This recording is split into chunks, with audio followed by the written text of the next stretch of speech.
Hi friends, இந்த வீடியோல நம்ம எத பத்தி பார்க்க போறோம்னா, நம்மளுடைய ரேஷன் கார்டுல புதுசா குடும்ப உறுப்பினர்கள் பெயரை எப்படி ஆன்லைன் மூலமா ஆட் பண்றது அப்படிங்கிற தகவல் தான் இந்த வீடியோல பார்க்க போறோம். குழந்தைங்க பேரா இருக்கட்டும் அல்லது பெரியவங்க பேரா இருக்கட்டும், யார் பேர் வேணாலும் நீங்க ஆன்லைன் மூலமா ஆட் பண்ணிக்கலாம். முக்கியமா இந்த வீடியோவை ஸ்கிப் பண்ணாம பாருங்க. வீடியோ வியூஸ்க்காக நான் சொல்லல. இதில் நடுவுல ஒரு சில இம்பார்ட்டன்ட் இன்ஸ்ட்ரக்ஷன்ஸ் சொல்லுவேன். அதுபடி நீங்க அப்ளிகேஷன் அப்ளை பண்ணீங்கன்னா, அதிகபட்சம் 24 மணி நேரத்துக்குள்ளார உங்களோட அப்ளிகேஷன் அப்ரூவல் ஆயிரும். இன்கேஸ் நீங்க ஏதாவது தவறா என்டர் பண்ணி அப்ளை பண்ணி அவங்க அப்ரூவ் பண்ணிட்டாங்க. அதுக்கப்புறம் நீங்க கரெக்ஷன் பண்ணணும் அப்படின்னா, தாலுகா ஆஃபீஸ்க்கு நடக்கணும். நம்ம தாலுகா ஆஃபீஸ் போய் தான் கரெக்ஷன் பண்ற மாரி இருக்கும். ஸோ அதனால வீடியோ ஸ்கிப் பண்ணாம கடைசி வரைக்கும் பார்த்துட்டு பொறுமையா அப்ளை பண்ணுங்க. ஓகே. ஃபர்ஸ்ட் tnpds.gov.in அப்படிங்கிற இந்த வெப்சைட் லிங்க் ஓப்பன் பண்ணிக்கோங்க. இந்த வெப்சைட்டுக்கான லிங்க் நான் டிஸ்கிரிப்ஷன்ல கொடுத்துறேன். ஓப்பன் ஆனதுக்கு அப்புறமா இந்த பேஜ் அப்படியே கீழே வந்தீங்கன்னா, மின்னணு அட்டை தொடர்பான சேவைகள் அப்படின்னு இருக்கும். இதுல ஃபர்ஸ்ட் ஆப்ஷனாவே உறுப்பினரை சேர்க்க அப்படின்னு ஒரு ஆப்ஷன் இருக்கும். ஜஸ்ட் அந்த ஆப்ஷன் நீங்க கிளிக் பண்ணிக்கோங்க.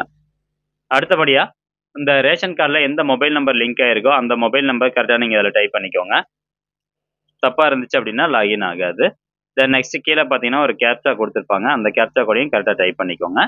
நெக்ஸ்ட் பதிவு செய் அப்படிங்கிற ஆப்ஷனை கிளிக் பண்ணுங்க. அடுத்தபடியா நீங்க கொடுத்த மொபைல் நம்பர் கரெக்டாக இருக்கும் பட்சத்தில் அந்த மொபைல் நம்பருக்கு ஒரு ஓடிபி ஒன்று வரும். அந்த ஓடிபியை ஒரு முறை கடவுச்சொல் அப்படிங்கிற இந்த பாக்ஸில் நீங்க டைப் பண்ணிக்கோங்க. நெக்ஸ்ட் பதிவு செய் அப்படிங்கிற ஆப்ஷனை கிளிக் பண்ணுங்க. இப்போ உங்களுக்கான டிஎன்பிடிஎஸ் போர்ட்டல் பேஜ் ஓப்பன் ஆயிரும். ஸோ அதில் ஃபர்ஸ்ட் எடுத்தோன்னா அப்ளிகேன் நேம் கொடுத்துருப்பாங்க. இவங்க தான் குடும்ப தலைவர். அப்புறம் குடும்ப அட்டை எண் அப்படிங்கிறது ரேஷன் கார்டு நம்பரு. நியாய விலை கடை குறியீடு அப்படிங்கிறது நீங்கள் எந்த ரேஷன் கடையில் பொருள் வாங்குறீங்களோ அந்த கடையினுடைய நம்பர் தான் நியாய விலை கடை குறியீடு. தென் கீழே பார்த்தீங்கன்னா சேவையை தேர்வு செய்யும் அப்படிங்கிறதுல நம்ம ஏற்கனவே உறுப்பினர் சேர்க்கை தான் செலக்ட் பண்ணியிருக்கோம். அதனால டிஃபால்ட்டாக அந்த ஆப்ஷன் தான் இருக்கும். அது அப்படியே இருக்கட்டும். அது கீழே அப்படியே வந்தீங்கன்னா இப்போதைக்கு உங்களுடைய ரேஷன் கார்டில் எத்தனை பேர் இருக்காங்க, அட்டையாளரின் பெயர் கொடுத்துருப்பாங்க. தென் நெக்ஸ்ட் தமிழில் கொடுத்துருப்பாங்க.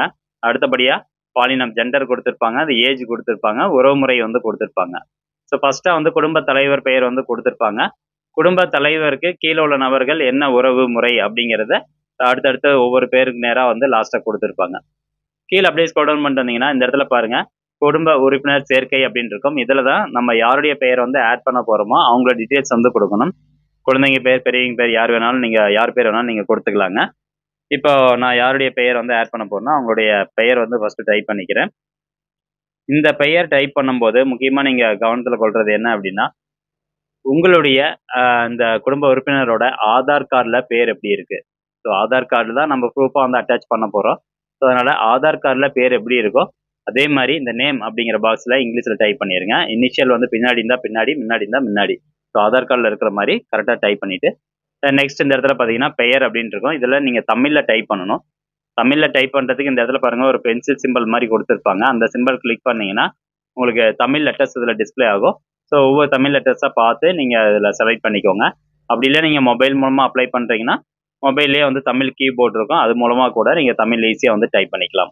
அடுத்தபடியாக பாலினம் தேர்ந்தெடுக்கும் அப்படின்னு இருக்கும். இந்த பாக்ஸை கிளிக் பண்ணி ஆனா பெண்ணா திருநங்கை அப்படிங்கிறத செலக்ட் பண்ணணும். நெக்ஸ்ட் பார்த்தீங்கன்னா டேட் ஆஃப் பர்த். இந்த நபர் ஆட் பண்ணுறீங்க பார்த்தீங்களா, இவங்களுடைய ஆதார் கார்டில் எந்த மாதிரி டேட் ஆஃப் பர்த் இருக்கோ அந்த டேட் ஆஃப் பர்த் நீங்கள் கரெக்டாக பார்த்து செலக்ட் பண்ணிக்கோங்க. இயர் இந்த கேலண்டர் சிம்பிள் கிளிக் பண்ணி இயர் செலக்ட் பண்ணுங்கள். தென் நெக்ஸ்ட்டு மந்த் செலக்ட் பண்ணுங்கள். அடுத்தபடியாக டேட் செலக்ட் பண்ணிக்கோங்க. தென் நெக்ஸ்ட்டு உறவு முறை அப்படின்னு இருக்கும். இந்த பாக்ஸை கிளிக் பண்ணி குடும்ப தலைவர் யாருடைய பேர் கொடுத்துருக்கோமோ, யாருடைய பேர் இருக்கோ குடும்ப தலைவருக்கு இந்த நபர் என்ன உறவு அப்படிங்கிறத நீங்கள் கரெக்டாக செலக்ட் பண்ணணும். இப்போ மகன் அப்படின்னா மகன், மகள் அப்படின்னா மகள், அப்பான்னா அப்பா, ஒய்ஃப்னா இந்த இடத்துல கொடுத்துருப்பாங்க. அந்த நேம் பார்த்து நீங்கள் செலக்ட் பண்ணிக்கோங்க. ஒய்ஃப் கீழே கொடுத்துருக்காங்க, மனைவி அப்படின்னு கொடுத்துருக்காங்க. ஹஸ்பண்ட்னா கணவர் அப்படிங்கிறத செலக்ட் பண்ணிக்கோங்க. ஸோ அந்த மாதிரி உறவு முறையை நீங்கள் கரெக்டாக செலக்ட் பண்ணுங்கள். உறவு முறையில் நம்ம இன்கேஸ் ஏதாவது தவறுதல் பண்ணிட்டோம் அப்படின்னா அவங்க அப்ரூவ் பண்ணிடுவாங்க. பட் அதுக்கப்புறம் கரெக்ஷன் பண்ணுறதுக்கு நம்ம முன்ன சொன்ன மாதிரி தாலுகா ஆஃபீஸ் போயிட்டு டிஎஸ்ஓ ஆஃபீஸர் கான்டாக்ட் பண்ணி தான் கரெக்ஷன் பண்ணுற மாதிரி இருக்கும். ஸோ அதனால் உறவு முறை கரெக்டாக பார்த்து செலக்ட் பண்ணிக்கோங்க. நெக்ஸ்ட்டு மாற்றுத்திறனாளியாக இருந்தாங்க அப்படின்னா ஆம் அப்படிங்கிறத செலக்ட் பண்ணணும். ஆம் செலக்ட் பண்ணிங்கன்னா இந்த வகையில் எந்த டாக்குமெண்ட் நீங்கள் அப்லோட் பண்ணணுமோ அதை செலக்ட் பண்ணணும். ஃபர்ஸ்ட் எந்த வகையான மாற்றுத்திறனாளி எந்த வகை அப்படின்னா ஃபர்ஸ்ட் இது 2 ஆப்ஷன் கொடுத்துருக்காங்க. கண்ணு தெரில அல்லது விரல்கள் ஏதாவது பிரச்சனை அப்படின்னா இந்த 2 ஆப்ஷன் தான் இதில் கொடுத்துருக்காங்க. வேற ஏதாவது ஒரு ரீசன்னால மாற்றுத்திறனாளியாக இருக்காங்க அப்படின்னா ஏதோ ஒரு ஆப்ஷன் செலக்ட் பண்ணிட்டு அதற்கான டாக்குமெண்ட் நீங்கள் இந்த சூஸ் ஃபைல் கொடுத்து அப்லோட் பண்ணிக்கோங்க.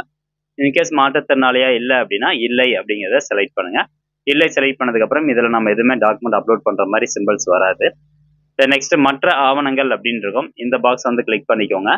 இதில் 2 ஆவணங்கள் நம்ம அப்லோட் வந்து பண்ணலாம். 2ல ஏதோ ஒரு ஆவணம் அப்லோட் கண்டிப்பா பண்ணியே ஆகணும். இப்போ ஆதார் கார்டு, இன்னொன்னு பிறப்புச் சான்றிதழ். ஸோ ஆதார் கார்டு வந்து அந்த குழந்தைக்கு இல்ல அப்படின்னா, பெர்த் சர்டிஃபிகேட் பிறப்புச் சான்றிதழ் செலக்ட் பண்ணிட்டு, அந்த பெர்த் சர்டிஃபிகேட்ட நீங்க அப்லோட் பண்ணணும். ஆனா, இப்ப என்ன பண்றாங்கன்னா, ஒரு சில ஆபீசர்ஸ், டிஎஸ்ஓ ஆபீசர் என்ன பண்றாங்கன்னா, ஆதார் கார்டு இருந்தா தான் அப்ரூவ் பண்ணுவோம்னு சொல்லிட்டு அப்ளிகேஷன் ரிஜெக்ட் பண்றாங்க. ஒரு சில இடத்துல வந்து அப்ரூவ் பண்றாங்க. ஸோ பெட்டர் நீங்க வந்து ஆதார் கார்டு அப்லோட் பண்றது தான் பெட்டர் பெர்த் சர்டிஃபிகேட்ட கம்பேர் பண்ணும்போது. ஸோ ஆதார் அட்டை அப்படிங்கிற ஆப்ஷனை செலக்ட் பண்ணிட்டு, இந்த பதிவேற்ற அப்படிங்கிறதுல அந்த நபருடைய ஆதார் கார்டை பிடிஎஃப் ஃபைல்ல ஸ்கேன் பண்ணி வச்சுக்கோங்க. அல்லது இமேஜ் ஃபைலாவும் நீங்க அப்லோட் பண்ணலாம். நீங்க அப்லோட் பண்ணக்கூடிய அந்த டாக்குமெண்ட் 1 MB சைஸ்க்குள்ள தான் இருக்கணும். ஸோ சூஸ் ஃபைல் அப்படிங்கிறத கிளிக் பண்ணிக்கோங்க. நீங்க எந்த இடத்துல டாக்குமெண்ட் வச்சிருக்கீங்களோ அந்த டாக்குமெண்ட் ஃபோல்டரை செலக்ட் பண்ணிட்டு, அந்த டாக்குமெண்ட் நேமை செலக்ட் பண்ணிட்டு ஜஸ்ட் ஓப்பன் அப்படிங்கிறத கொடுத்துக்கோங்க. நெக்ஸ்ட் பார்த்தீங்கன்னா, பதிவேற்று அப்படின்னு இருக்கும். இந்த ஆப்ஷன் நீங்க கிளிக் பண்ணுங்க. இதை கிளிக் பண்ண உடனே உங்களுடைய டாக்குமெண்ட் வந்து அப்லோட் பண்ண ஆரம்பிக்கும். அப்லோடு ஆனதுக்கு அப்புறமா மேலே வந்து சக்ஸஸ்ஃபுல்லி அப்லோடட் அப்படின்னு வரும். அதுக்கப்புறமா ஃபர்தரா நீங்க ஒரு சில டீடைல்ஸ் வந்து கொடுக்கணும். இப்போ பார்த்தீங்கன்னா, கோப்பு வெற்றிகரமாக பதிவேற்றப்பட்டது அப்படின்னு வந்துருச்சு. ஸோ அகைன் இந்த பேஜ் அப்படியே கீழே ஸ்க்ரோல் டவுன் பண்ணிட்டு வாங்க. ஓகே, இப்போ பார்த்தீங்கன்னா இந்த இடத்துல ஆதார் எண் வந்து கேட்டிருப்பாங்க. ஆதார் எண் கம்பல்சரின்னு கொடுத்துருக்க மாட்டாங்க. அதாவது ஸ்டார் சிம்பிள் வந்து போட்டிருக்க மாட்டாங்க. பட் இருந்தாலும் உங்களுடைய ஆதார் கார்டு நம்பரை நீங்க கரெக்டாக கொடுத்துக்கோங்க. இல்லைனா மறுபடியும் ஒரு தடவை நீங்க வந்து ஆட் பண்ற மாதிரி இருக்கும். ஸோ அதனால ஆதார் கார்டை கரெக்டாக கொடுத்துக்கோங்க. நம்பர் ஃபுல்லாக கொடுத்துட்டு இந்த இடத்துல டாக்குமெண்ட்ஸ் அப்லோட் ஆயிடுச்சா அப்படிங்கிறத கன்ஃபார்ம் பண்ணிக்கோங்க. கன்ஃபார்ம் பண்ணிட்டு இந்த இடத்துல பாருங்க உறுப்பினரை சேர்க்க அப்படின்னு இருக்கும். ஜஸ்ட் இந்த ஆப்ஷன் நீங்க கிளிக் பண்ணுங்க. இது கிளிக் பண்ணதும் உறுப்பினர் விவரம் வெற்றிகரமாக சேர்க்கப்பட்டது அப்படின்னு வந்துருச்சு. மறுபடியும் இந்த பேஜ் அப்படியே கீழே வாங்க. நீங்க கொடுத்த டீடைல்ஸ் உங்களுக்கு இங்க டிஸ்பிளே ஆகும். ஆதார் நம்பர் எல்லாமே டிஸ்பிளே ஆகும். இன்கேஸ் வந்து நீங்க கொடுத்த டீடைல்ஸ் ஏதாவது தப்பா இருக்கு அப்படின்னா அந்த திருத்த அப்படிங்கிற ஆப்ஷனை கிளிக் பண்ணி நீங்க வந்து கரெக்ஷன் பண்ணிக்கலாம். அல்லது இதை நான் ஃபுல்லாவே டெலீட் பண்ணணும் அப்படின்னா நீக்க அப்படிங்கிற ஆப்ஷனை கிளிக் பண்ணி ஃபுல்லா அந்த டீடைல்ஸ் ஃபுல்லாவே டெலீட் பண்ணிட்டு மறுபடியும் ஃபர்ஸ்ட்ல இருந்து கொடுக்கலாம். இப்போ நம்ம ஒருத்தர் பேர் வந்து ஆட் பண்ணியாச்சு. நீங்க ரெண்டாவதா இன்னொருத்தர் பேர் ஆட் பண்ணணும் அப்படின்னா சேம் இதுக்கு முன்னாடி சொன்ன இந்த நேம் டீடைல்ஸ் இந்த டீடைல்ஸ்லாம் கொடுத்துக்கோங்க. ஆதார் கார்டெலாம் அப்லோட் பண்ணிக்கோங்க. பண்ணிட்டு உறுப்பினர் சேர்க்கன்னு கொடுத்தீங்கன்னா ரெண்டாவது ஒருத்தருடைய பெயரும் கீழே ஆட் ஆயிரும். ஸோ இதுக்கப்புறமா கீழே பாருங்க உறுதிப்படுத்தல் அப்படின்னு இருக்கும், டிக்ளரேஷன் இருக்கும். ஜஸ்ட் அந்த பாக்ஸை கிளிக் பண்ணிக்கோங்க. கிளிக் பண்ணிட்டு கீழே இருக்கக்கூடிய பதிவு செய்ய அப்படிங்கிற ஆப்ஷனை கிளிக் பண்ணுங்க. அடுத்த பேஜில் உங்களுக்கு இந்த மாதிரி ஒரு மெசேஜ் வந்துடும். தங்களது கோரிக்கை வெற்றிகரமாக பதிவு செய்யப்பட்டு விட்டது அப்படின்னு போட்டு உறுப்பினர் சேர்க்கை அப்படின்னு கொடுத்துருப்பாங்க. கீழே குறிப்பு எண் கொடுத்துருப்பாங்க. இந்த நம்பர் நீங்கள் நோட் பண்ணி வச்சுக்கோங்க. இந்த நம்பர் வச்சு தான் நம்ம ஸ்டேட்டஸ் வந்து செக் பண்ண முடியும். இப்போ நெக்ஸ்ட் உங்களுடைய அப்ளிகேஷன் ஸ்டேட்டஸ் எப்படி செக் பண்ணுறது அப்படின்னு பார்க்கலாம். இந்த ஹோம் பேஜ் வந்துக்கோங்க. இதில் கீழே அப்படியே ஸ்க்ரோல் டவுன் பண்ணிட்டு வந்தீங்கன்னா மின்னணு அட்டை தொடர்பான சேவைகள் அப்படின்னு இருக்கும். அது கீழே அட்டை தொடர்பான சேவை நிலை அறிய அப்படின்னு இருக்கும். ஜஸ்ட் அந்த ஆப்ஷனை கிளிக் பண்ணிக்கோங்க. நெக்ஸ்ட் அந்த குறிப்பு எண் நம்ம எழுதி வச்சோம் பார்த்தீங்களா, அந்த குறிப்பு எண்ணை அந்த பாக்ஸில் டைப் பண்ணிட்டு பதிவு செய்ய அப்படிங்கிறத கிளிக் பண்ணிங்கன்னா உங்களுக்கான ஸ்டேட்டஸ் வந்து டிஸ்பிளே ஆகும். ஒன்ஸ் இது நம்ம பண்ணாவே நம்மளுடைய ரேஷன் கார்டு ஆட்டோமேட்டிக்காக நம்ம ஆட் பண்ண நேம் வந்து பிரிண்ட் பண்ணி நம்ம வீட்டுக்கு அனுப்பிச்சிடுவாங்கன்னா அப்படியெல்லாம் அனுப்ப மாட்டாங்க. இது வந்து நேம் ஆட் பண்ணுவாங்க. அவங்களுடைய சாஃப்ட்வேரில் நேம் ஆட் ஆயிரும் அப்ரூவ் பண்ணிட்டாங்க அப்படின்னா. அடுத்தபடியாக நீங்கள் டூப்ளிகேட் ரேஷன் கார்டுக்கு வந்து அப்ளை பண்ணணும். அதுக்கு எகைன் இந்த ஹோம் பேஜ் போயிட்டு இதில் பார்த்தீங்கன்னா ரைட் சைடில் நகல் மின்னணு குடும்ப அட்டை அப்படின்னு இருக்கும். அதில் ஃபர்ஸ்ட் ஆப்ஷனாக நகல் மின்னணு குடும்ப அட்டை விண்ணப்பிக்க அப்படின்னு கொடுத்துருப்பாங்க. இந்த ஆப்ஷனுக்குள்ளே போயிட்டு தான் நீங்கள் டூப்ளிகேட் ரேஷன் கார்டுக்கு அப்ளை பண்ணணும்.